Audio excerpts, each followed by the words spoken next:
Welcome back नाज़रीन। Programme के इस हिस्से में हम जिक्र करेंगे गिलगित बल्तिस्तान का। इलेक्शन वहाँ हुआ, इलेक्शन के बाद अब मोरलेस पार्टी पोजीशन जो है वो वाज़े हो गई है।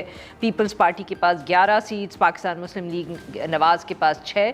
दिलचस्प बात यह है कि जो 4 आज़ाद उम्मीदवार इलेक्ट हुए थे वो चारों के चारों IPP में चले गए हैं, यानी कि अलीम खान साहब की जो जमात है।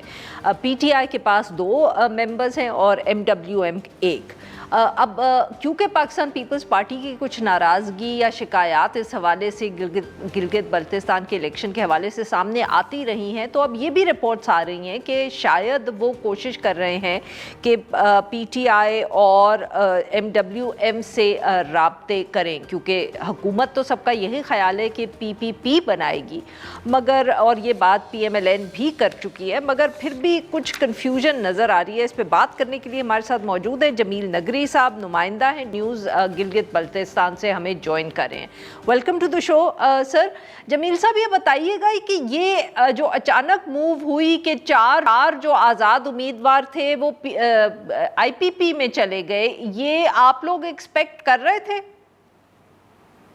जी सलामकुम मैडम, बात है कि ये बिल्कुल लोकल लोगों के लिए भी, लोकल लीडरशिप के लिए भी एक अनएक्सपेक्टेड इवेंट हुआ, जिसमें कल 4 जो इंडिपेंडेंट जीते थे उन्होंने एक ही टाइम में IPP को ज्वाइन किया।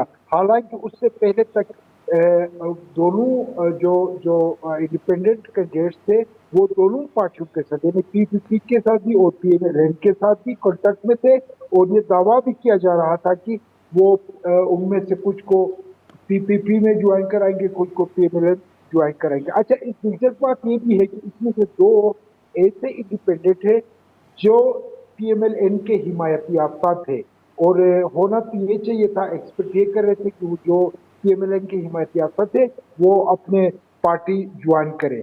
दूसरे जो है वो PPP के साथ कॉन्ट्रैक्ट में भी थे, लेकिन कल जब ये खबर ब्रेक हुई तो ये सबके लिए अनएक्सपेक्टेड था। इवन PMLN और PPP के लीडरशिप के लिए भी ये अनएक्सपेक्टेड इवेंट था। अच्छा जमील साहब, अब ये बताइएगा कि ये अब हुकूमत तो पाकिस्तान पीपल्स पार्टी ही बना रही है, मगर क्या सचमुच उन्होंने कुछ और छोटी जमातों से, चाहे वो IPP हो चाहे वो PTI हो, उनसे कोई राब्ता वगैरह किया है?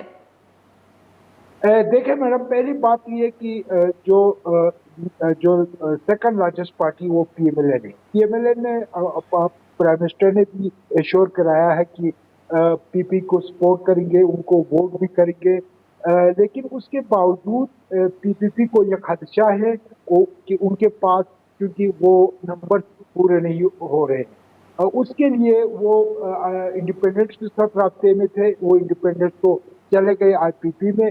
अच्छा, दूसरे जो PTI बेस्ड 2 इंडिपेंडेंट्स है, उनके साथ भी उनके मुज़ाकरात चल रहे हैं अभी भी, उनके ऊपर भी उन्होंने बहुत काम किया है, लेकिन उनमें से एक कैंडिडेट के हवाले से ये बताया जाता है कि उन्होंने कहा कि हम आपको वोट भी करेंगे, सपोर्ट भी करेंगे, गवर्नमेंट का हिस्सा भी बनेंगे, लेकिन यह कि हम पार्टी के में का हिस्सा नहीं बन सकता हूँ। अभी तक ये कंफ्यूजन है कि आया PTI पे वो कैंडिडेट्स है, उनमें से 1 या 2 भी अगर PPP में शामिल हो जाते हैं तो शायद उनका जो नंबर है वो पूरे हो जाएंगे, क्योंकि अभी 2 मेंबर्स क्या IPP, माफ करिएगा वक्त बहुत कम है जमील साहब, आपकी बात काट रही हूँ, IPP के मेंबर्स के बारे में या IPP जमात की कोई अब तफसील आपके पास है कि वो क्या सोच रही हैं? हुकूमत में जाएंगे, ऑपोजिशन में बैठेंगे, क्या करेंगे? देखिए, इनका इरादे तो ये लग रहा है कि ये गवर्नमेंट में शामिल होने के लिए आए, लेकिन इससे PPP कोई ज्यादा खुश नहीं है। अच्छा, कल के डिसीजन के बाद ही PPP के जो लीडर है, लोकल प्रेसिडेंट है अमजद साहब, जो पॉसिबल सीएम के कैंडिडेट भी है, उन्होंने PMLN के प्रेसिडेंट हाफिज से भी कल शाम को मुलाकात किया, और उसमें ये भी कहा जा रहा है कि उनको PMLN को से ये भी कहा कि आप चूंकि गवर्नमेंट फॉर्मेशन में सपोर्ट करें, ताकि IPP का ये जो जिस तरह का एक अचानक सा इन्होंने मूवमेंट बनाया है उसको हम जो है नाकाम बनाए, उनको शामिल नहीं करें। दोनों तरफ अब PPP को या PMLN को साथ रखना होगा या IPP को साथ रखना होगा। لیکن ابھی تک یہ ڈیسیجن نہیں ہو پایا ہے کہ آیا وہ پی ایم ایل این کے ساتھ گورنمنٹ حکومت سازی کریں گے یا آئی پی پی کے ساتھ یا پی ٹی آئی پہ ایک دو کینڈیڈیٹ کے ساتھ حکومت کریں گے، یہ ابھی تک کلیئر نہیں ہے۔ بہت شکریہ سر، آپ نے ہمارے لیے وقت نکالا۔ ناظرین آج کے لیے بس اتنا ہی، we'll be back tomorrow at the same time.